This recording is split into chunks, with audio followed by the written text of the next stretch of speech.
तो हेलो दोस्तों, आज की इस वीडियो में आपका बहुत बहुत स्वागत है। आज की इस वीडियो में हम बीए थर्ड सेमेस्टर का जो इंग्लिश का पेपर है, जिसमें कि हमें ब्रिटिश एंड अमेरिकन ड्रामा इसको पढ़ना है। तो आज इसकी इस वीडियो में हम इसका एक पेपर हमारे पास है जो कि 2022 से 23 के सत्र का है। तो आज इस पेपर को हम एनालिसिस करेंगे। आप लोगों को भी इस वीडियो को ज़रूर देखना चाहिए, क्योंकि मैं जो कुछ भी बताऊंगा इस माध्यम से आप समझ सकते हैं कि आपका लेवल क्या है और आप किस प्रकार से एग्ज़ाम में नंबर स्कोर कर सकते हैं। और ऐसा भी हो सकता है कि अगर आप ये वीडियो देखें तो बहुत से क्वेश्चन आपके एग्जामिनेशन में कॉमन हो, और इस वीडियो को देखने के बाद आप उस क्वेश्चंस का आंसर बहुत अच्छे से लिख सकते हैं और अच्छा नंबर स्कोर कर सकते हैं। तो चलिए ज़्यादा लेट ना करें और वीडियो को देखते हैं, क्या क्या क्वेश्चन पूछते हैं उसके आंसर को देखेंगे, और जो पैटर्न होगा आंसर लिखने का उसको भी हल्का फुल्का देखेंगे। तो चलिए शुरू करते हैं। तो इसमें पहले क्वेश्चन के अंतर्गत हमें 10 क्वेश्चन करने होते हैं जो कि 2 नंबर के होते हैं। जिसमें कि पहला क्वेश्चन का जो पहला पॉइंट है वो है व्हाट इज़ थ्री यूनिटीज़। या मैं अपनी एक वीडियो में आपको बता दिया हूँ कि व्हाट इज़ थ्री यूनिटीज़, यानी 3 यूनिटीज़ क्या होती हैं। ये बेसिकली अकॉर्डिंग टू अरिस्टोटल के द्वारा बताई गई हैं। बेसिकली इसका ओपनली कहीं बोल सकते हैं कहीं मेंशन नहीं है, लेकिन उनके पोएटिक वर्क के बाद 3 यूनिटीज़ को माना जाने लगा। तो इसमें जो पहली यूनिटी है वो यूनिटी ऑफ टाइम है, दूसरी यूनिटी ऑफ प्लेस है और तीसरी यूनिटी ऑफ एक्शन है। यूनिटी ऑफ टाइम के अंतर्गत जो कोई भी अगर ड्रामा प्ले होता है तो वो विद इन 24 आवर में उसका एंड होना चाहिए।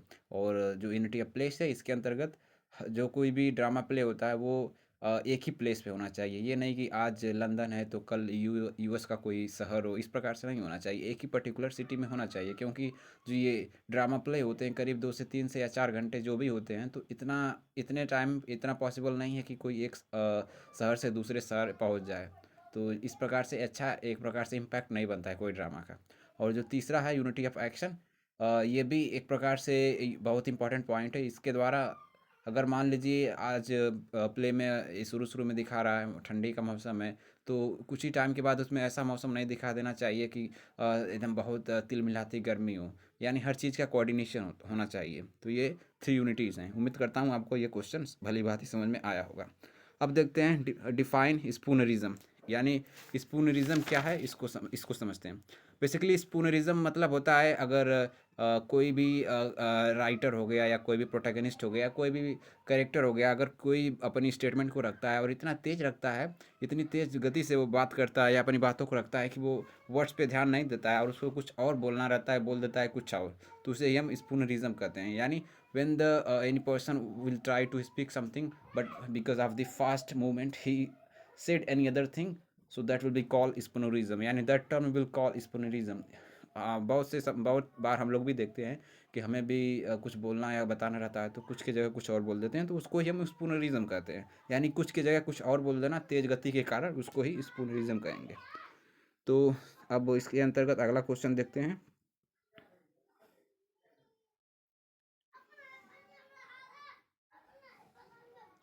तो इसमें जो तीसरा क्वेश्चन है एक्सप्लेन थीम। मैं अपनी एक वीडियो में इसको इसको भी बताया था कि थीम क्या है। बहुत अपने ये जो है बेसिकली ये पहली यूनिट के अंतर्गत है, उसमें मैंने आपको बताया था ये थीम क्या है, स्टोरी क्या होती है, प्लॉट क्या होते हैं। तो basically theme the real crux और ऑन विच द प्ले और the drama that will be based, that will be called the theme. It means the real message which was conveyed by the you can say uh, writer, that will be called theme. You can say, you can also give the example of some particular play where you can mention this, that this particular theme is fine like इसी में इसी semester में अगर आप देखेंगे आपको arms and the man पढ़ना है, जिसको जो कि अगर उसकी थीम की बात करें तो उसमें लव दिखाया गया है और आइडियलिस्टिक वर्सेस रियलिज्म दिखाया गया है। तो इस प्रकार से ये सब उसकी थीम है, यानी जो बेस पॉइंट होता है वही होता है। और इसमें अगला क्वेश्चन है हु वाज किंग डंकन। ये भी बहुत इंपॉर्टेंट क्वेश्चन है। तो इसमें आप बता सकते हैं King Duncan is the king of Scotland and the father of Malcolm and Donalbain. इस प्रकार से आप इसको बता सकते हैं। ये दो दो नंबर का है, आपको करीब 10 से 15 से 20 वर्ड में लिखना है, तो इतना बहुत है। और इसमें जो पांचवा क्वेश्चन है who is the mouthpiece of the dramatist in Arms and the Man. यानी इसमें जो इम्पोर्टेंट कैरेक्टर है वो कौन है। तो इसमें अगर माउथ पीस देखा जाए तो आप दो कैरेक्टर को बता सकते हैं कि हु इज़ माउथ पीस। एक तो रायना पेटकॉफ हैं और अगर दूसरे को देखा जाए तो वो सर्जियस सेरानॉफ हैं। क्योंकि अगर मेन माउथपीस की देखा जाए तो वो रैना पेटकॉफ है, क्योंकि उनका इंगेजमेंट तय होता है या उनका शुरू शुरू में अफेयर रहता है ब्लंचली से, कैप्टन ब्लंचली से। बट सर्जियस सेरानॉफ की एंट्री इस प्रकार से होती है कि वो जो रैना पेटकॉफ है वो उनसे प्रेम में पड़ जाती है। तो यानी माउथपीस यानी इंपॉर्टेंट कैरेक्टर या इम्पॉर्टेंट पर्सन की बात किया जाए जो कि एक माउथ पीस है या उसके बिना ये प्ले इम्पोर्टेंट संभव ही नहीं होता, तो वो रैना पेटकॉफ यहाँ पर देखी जाएंगी। तो आपको यहाँ पर रैना पेटकॉफ को और दूसरे नंबर पे सर्जियस सरनाफ को भी मेंशन करना है। तो चलिए आगे देखते हैं। जो अगला हमारा क्वेश्चन है वो है who is mister head castle, यानी मिस्टर हेड कैसल कौन है। तो ये जो मिस्टर हार्ड कैसल है बेसिकली ये बहुत इंपॉर्टेंट ये भी प्ले अपना अदा करते हैं जो कि सी स्टूप्स टू कॉन्क्वेयर उसमें हैं। और आप बता सकते हैं कि Hardcastle is the father of Katie Hardcastle and husband of C Hardcastle, where he always supports his daughter Katie Hardcastle for doing something. And Katie Hardcastle was also very, you can say, a very good daughter of Hardcastle. She was always doing that thing which thing her father was liking. So you can mention this thing, okay? And you can also say that the Hardcastle is also the father of Tony Lumpkin. तो इसमें हम अगला question देखते हैं। Where did Troy Maxon and Bono go? What was their weekly rituals? तो इस question के अंतर्गत आप बता सकते हैं कि ये सब हफ्ते में एक दिन जो कि स्पेशली फ्राइडे के दिन होता है, उस दिन जो बोनो हैं और ट्रॉय मैक्सन हैं ये दोनों लोग एक लोकल टवन के पास जाते हैं, एक प्लेस के पास जाते हैं जहाँ पर वो ड्रिंक किया करते थे और सामाजिक मुद्दे पे जो भी कुछ होता रहता है या अपनी लाइफ के बारे में जो कोई भी स्टोरीज होती है या घटना होती है उस पर वो अपना कमेंट करते हैं या एक दूसरे वो लोग ये दोनों लोग उस पर डिस्कशन करते हैं। तो इस प्रकार से you can mention that on the every Friday they both went towards a place after completing their work and they started to drink alcohol there, and after taking the alcohol they started to give their commentaries on the social issues and they started to discuss on that. So you can mention such this like questions and answer will be also like this, okay? So now the next question is, what do you mean by hyperbaton? Hyperbaton, okay.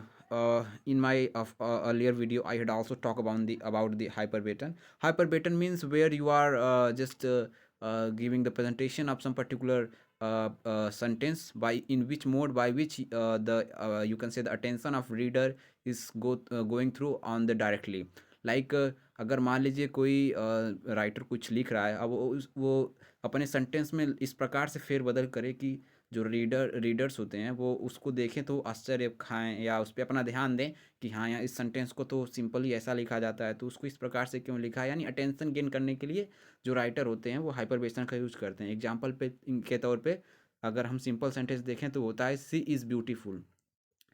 अगर इसको हाइपरबेटन के mode में लिखा जाए तो ये हो जाएगा ब्यूटीफुल सी इज़। यानी उल्टा लिख दिया गया तो जो रीडर होंगे वो तुरंत रुकेंगे इस सेंटेंस पे कि इसको उल्टा क्यों लिखा गया है। यानी इसमें उसकी खूबसूरती को इस प्रकार से बताया गया है कि रीडर उस पर फोकस करे। तो यह होता है हाइपरबेटन। तो अगला क्वेश्चन है अब, what is epilogue in drama? Epilogue क्या है ये भी मैं बताया हूँ। Epilogue means where in the last of the story और the drama when a writer talk about the theme and the real crux of the story, that will be called epilogue, okay. Now who was Blanche DuBois, यानी Blanche do boys कौन थी? तो इसमें आप बता सकते हैं कि blanch do boys is the protagonist of a street car name and desire which is the play and that is written by the Tennessee Williams and she is the protagonist of it.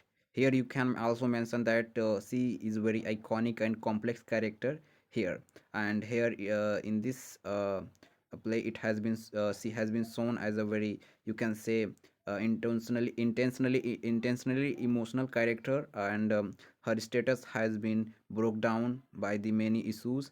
You can mention such these types of thing, okay? तो यहाँ पर 10 question complete हो गए हैं। अब इसका जो short answer type question है उसको देखते हैं। एक्सप्लेन द फॉलोइंग्स लाइन, यानी हमें यहाँ पर एक्सप्लेन करना है। तो क्या है देखते हैं, bring me no more reports, let them fly all till Birnam Wood remove to Dunsinane. Okay, तो इसका कुछ और पार्ट इधर है। I can not taint with fear what is the boy Malcolm, was he not born of woman. यानी ये जो basically ये जो है ये मैकबेथ से लिया गया है, इसको हमें एक्सप्लेन करना है। अगर आप टेक्स्ट को पढ़े होंगे तो आप समझ गए होंगे कि ये किस चीज़ में बात कर रहा है। यहाँ पर जो ये बताया जा रहा है, जब वहाँ पर वो सीन होता है कि जो मैलकॉम होता है बेसिकली, जो कि उनको मारने वाला होता है, जो मैकबेथ होते हैं उनको। तो मैकबेथ बात करता है कि जहाँ पर वो होता है ना, प्रोफेसी के लिए जाता है, तो मैकबेथ तो विचेस कहती हैं कि वो ही आदमी तुम्हें मार सकता है जो अपने माता के गर्भ से पेट से जन्मा, गर्भ से न जन्मा हो, और जब जंगल चलने लगें, तो इस प्रकार से। तो यहाँ पर स्टेटमेंट देता है मैकबेथ कि सभी लोग अपने माता के गर्भ से जन्म लेते हैं, और जंगल कैसे, पेड़ पौधे कैसे चल सकते हैं। तो इस प्रकार से ये वहाँ पर बात की गई है। तो आप यही उसका एक्सप्लेनेशन होगा, आप अपनी भाषा में इसको अच्छे से लिख सकते हैं। और इसी के अंतर्गत इसको और करके दिखाया गया है, या इसको अंतर्गत हम दूसरा क्वेश्चन भी या दूसरा एक्सप्लेनेशन भी देख सकते हैं, जो कि है, cell sun the morrow see your face my thane is as a book there where man my read strange matters to bequeath the time look like the time bear welcome in your eye your hand your tongue look like the innocent flower but be the serpent and dirt। तो अगर आप भी अगर text को पढ़े होंगे तो आप इसको भी समझ जाएंगे कि ये कहाँ पर दिया गया है। तो आप इसको कमेंट करके बताइएगा कि ये किस ड्रामा के अंतर्गत है या किस ड्रामा का पार्ट है। तो इसके अंतर्गत अब तीसरा क्वेश्चन देखते हैं, इसे भी एक्सप्लेनेशन पे बात करता है। Explain the following lines. I done I don't see 100 niggers play baseball better than Jackie Robinson. Hell, I know some teams. Jackie Robinson even make. What you think about Jackie Robinson? Jackie Robinson was not nobody. I am talking about if you could play ball, then out to have let you play। यहाँ पर जो ट्रामैक्सन है basically वो statement देते हैं कि यहाँ पर क्योंकि वो बेसिकली रेसिज्म के कारण उनका एक ड्रीम था फुटबॉल खेलना, वो टीम में सेलेक्ट नहीं होते हैं। तो यहाँ पर वो स्टेटमेंट देखते हैं कि जॉकी रॉबिन्सन जब खेल सकता है, उसके खेल को देखा जा सकता है, तो क्यों मेरे खेल को नहीं। यहाँ पर फुटबॉल खेलना बहुत इंपॉर्टेंट होता है, ना कि इंसान। तो इस प्रकार से वो अपना स्टेटमेंट देते हैं। तो यहाँ पर वही चीज़ यहाँ पर बात की गई है। तो अब इसी सीरीज़ में आगे देखते हैं कि अगले क्वेश्चंस क्या हैं। इसी में दिया गया आगे भी, I done learn my mistake and learn to do what is right by it. यानी वो जो ट्राम एक्शन है वो इसी में आगे बताते हैं कि मैं अपनी गलतियों से ही सीखूंगा या कुछ अच्छा करूंगा या क्या नहीं। वो स्टेटमेंट आप समझ सकते हैं अगर आप टेक्स्ट पढ़े होंगे तो। इसमें चौथा क्वेश्चन है, right a note on tragic comedy. Tragic comedy basically जहाँ पर ट्रेजिडी भी पाया जाए और कमेडी भी पाया जाए, उस पर आपको एक नोट लिखना है कि हाँ, tragic comedy is such a very emotional drama, and you can mention in a heading that it is a like very you can say very emotional, and in this in the end of it we will find the very ultimate conclusion where we will find some sorrow and something like this. You can make a note and you can write about the tragic comedy in a good way. You can firstly note down the introduction about it, and you can also mention the background of it and the real theme and emotionalism, and also you can mention in the last the conclusion that what did happen in the last. There will be this, you will find that there will be not like ultimate end of it, and you will be confused and you will be not satisfied with this। तो इसमें पांचवा question है, describe the essential features of expressionist drama. यानी expressionist drama को बारे में बताइए। तो एक्सप्रेशनिस्ट ड्रामा के अंतर्गत आप लिख सकते हैं कि it has been emerge in the 20th century in the Europe, specially in the Germany, and it emphasizes the inner experiences, emotions and the thoughts of characters, often it using distorted or exaggerated form of expression। Basically ये जो emotions होते हैं, experience होते हैं, जो inner conflict होते हैं, basically इसके बारे में एक्सप्रेशनिस्ट ड्रामा बात करता है।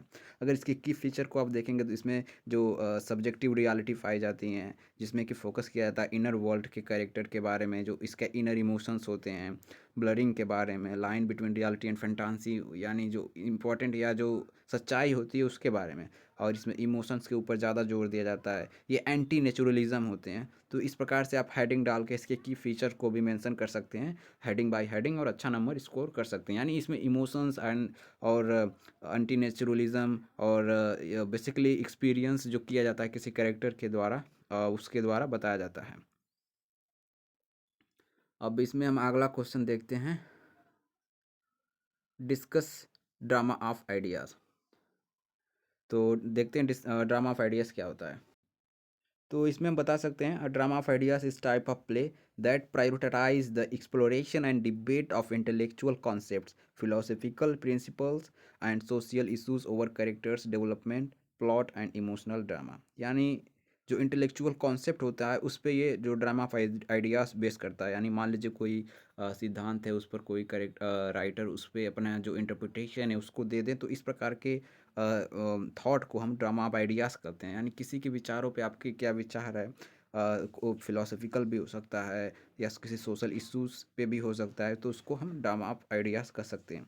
इसको आप कैरेक्टराइज कर सकते हैं, क्योंकि बेसिकली हमारे शॉर्ट आंसर टाइप क्वेश्चन है तो हमें कुछ लंबा करके इसको लिखना है। तो इसमें आप हेडिंग वाइज लिख सकते हैं, intellectual debates are found, philosophical theme are found, social commentaries are here and abstract characters are here. According under these headings you can make it very lengthy and you can score very good numbers. Now we will talk on the question number 7, discuss problem play. What is problem play? uh, so here in this you can say problem play basically explores complex social, moral or philosophical issues. These plays often present a problem or question but do not provide clear solution of it. Basically problem play किसी social issue या कोई custom या tradition होता है उस पर जो writer होते हैं क्वेश्चन करते हैं और रीडर सही क्वेश्चन करते हैं, लेकिन उसका कोई पर्याप्त उत्तर नहीं देते हैं। तो इस प्रकार से ये प्रॉब्लम प्ले होते हैं। यानी समाज की कोई प्रॉब्लम को उठाते हैं और उस पर अपना ड्रामा बनाते हैं और क्वेश्चन करते हैं, और लोग इसको बहुत इंटरेस्ट से लेके पढ़ते भी हैं। तो अगला क्वेश्चन देखते हैं, what write a character sketch of Raina. As you know, Raina Petkov is very you can say very important character of the Arms and the Man, where you will find that without her we can't consider that the play will be complete. So in the character sketch of Raina Petkov you can mention that as a protagonist, firstly you have to mention physical appearance, where you can mention she is a very young and very beautiful lady. She believes in the idealism and she is very you can say key character of this play. And after that you can mention as a lady of as idealistic in the beginning, because when she was getting information about the wars, so basically she was getting this all information about by the Bluntschli, Captain Bluntschli and her father also. So she had a just idea, she was not realistic. After that you can also make one more heading where you can say that her changing idealism towards realism. So then here you can mention that this was happened because of the entry of the Sergei Saranov, and she started to fall in love with love with him, because of when she started to know about it, she started to fall with the love of that person.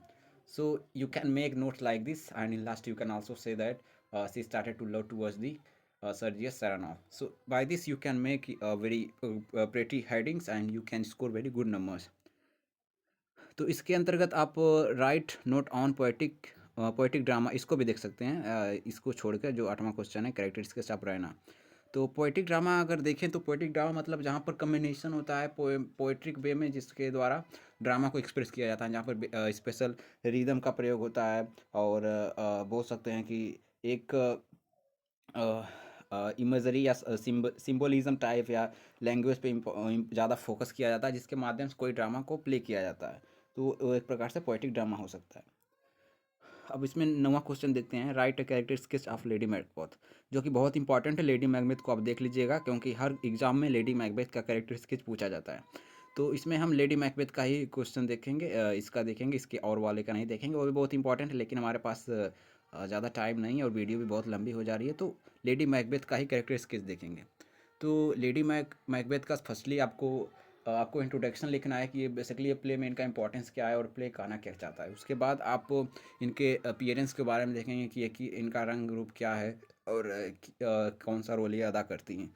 After that you can write the importance of Lady Macbeth in this play, and after that you can also make one more note, heading, where you can mention that a second witches of this drama, and as other more heading you can also mention as ambitious lady, and after that you can also mention that the a lady who was the everything.